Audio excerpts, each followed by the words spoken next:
Hi, it's Shola here, and I want to ask you a question, which is, what do you do when you're in front of the audience and they don't seem to be in the right mood or in the right state of mind to listen and to absorb your message?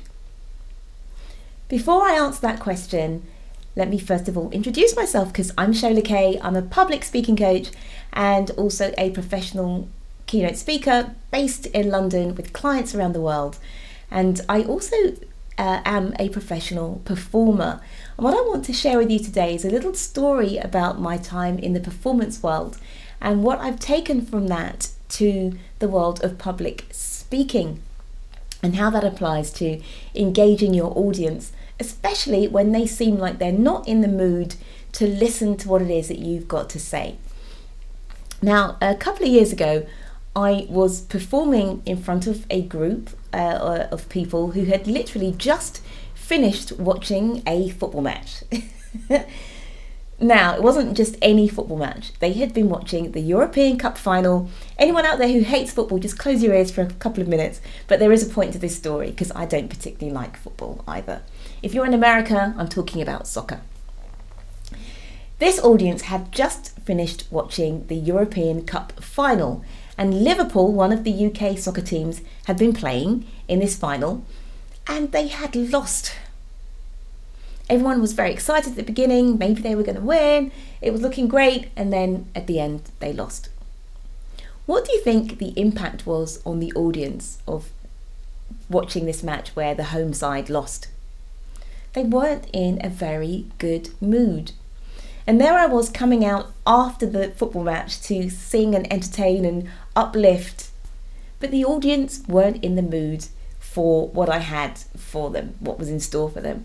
And it was very clear as I began that they weren't having any of it. They were sitting there looking pretty miserable, down in the dumps. And I could tell that I was going to have a bit of a job on my hands unless I took control of the situation.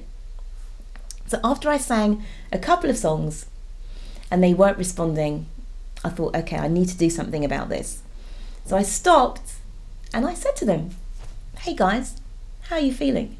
Are you okay?" So they nodded, looking a bit miserable. I said, "Are you sad because Liverpool lost the match?" And they nodded, "Yes, we're sad." I said, "Okay, shall I do a couple of ballads then because there's a big difference between me singing really up-tempo stuff and you being miserable versus me singing some things that are going to kind of soothe your spirits and meet you where you are." And they were okay with that. So I diverged from my original set list and I sang a few kind of mid-tempo, more downbeat tunes. And they sort of drowned their sorrows, had a few drinks, were chatting to each other. And then gradually, I upped the tempo and moved back slowly towards my original set list, which was up-tempo, party tunes, people having a great time. And as I changed from being a bit more downbeat to gradually taking things up for them, or I should go this way, taking them up, they responded to that. And then eventually, by the end of the evening, everybody was up, dancing, having a great time. And I wouldn't say they'd forgotten that their team had lost, but it was moved more towards the back of their minds, and they were back in the present moment, enjoying the time with me and our time together. So what can we learn from that and apply to our public speaking? Well, quite often when we go out there and there's an audience that's not quite ready, or they're not in the right mood or the right energy to receive the presentation we've prepared, we just sort of bloody-mindedly carry on, like, "Oh, I'll just get through this. This is what I've rehearsed. I'm going to do it." That's all very well, but your presentation may not have the impact that it could have had if they were in the right mood. So I suggest that what you do is this. I've just created a little formula, a little framework that you can follow when this happens. Okay? So the first thing you want to do is, when you're up there in front of them, you want to assess, are they ready for this message? What's happened today that might have got in the way or got between you as the speaker and them that will prevent you from doing your job and taking them where you want to take them. So assess. You may be in the audience earlier on that day and hear something that was delivered to the audience that that changed their perspective or changed their energy. Or perhaps they've just had a big lunch and they're sluggish. Okay? So your job is, as the speaker, to assess the audience, maybe before you go on, or definitely while you're on there if you see that they're not responding. Then you may want to verify that. And that may involve you stepping out of your role as the speaker, the performer, and actually interacting with them, which is sometimes referred to as breaking the fourth wall. You're going out there, instead of saying, well, I'm an actor and I'm here and I'm doing my thing, or I'm a performer, I'm a speaker, you reach out to them, have a conversation.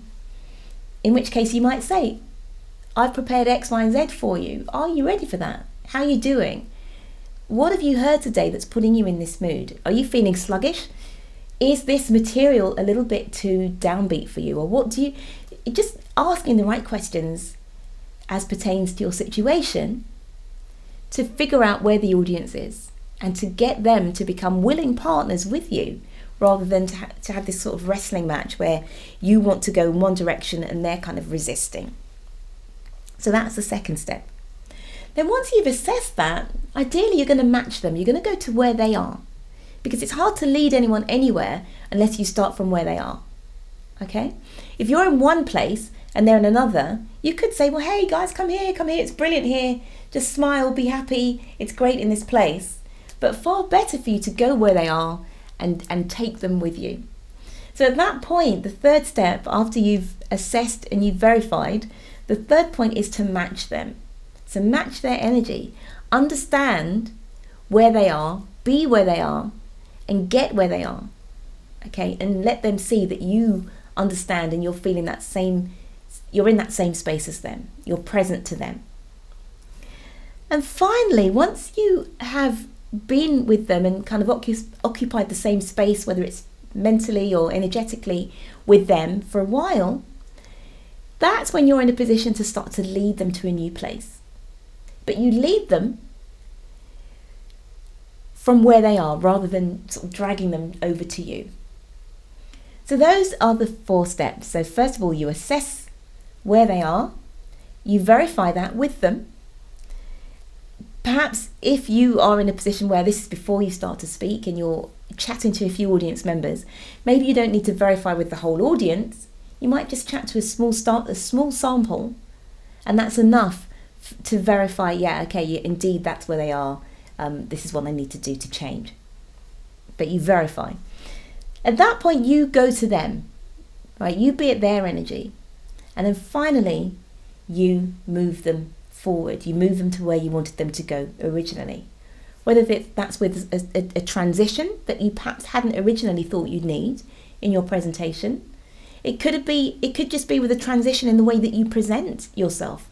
A transition in your energy instead of a transition with your actual words being changed.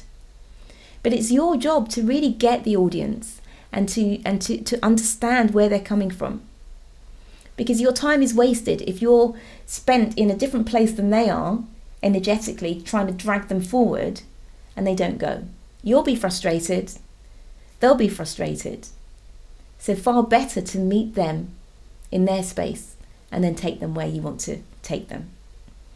I hope that makes sense, and I hope you weren't too turned off by my little story about Liverpool football. If you hate soccer as much as I do, well, I don't hate it, but if you ignore it as much as I do, then you may have been slightly turned off by that. But anyway, I hope you managed to get through it to the other side and that tip was useful to you.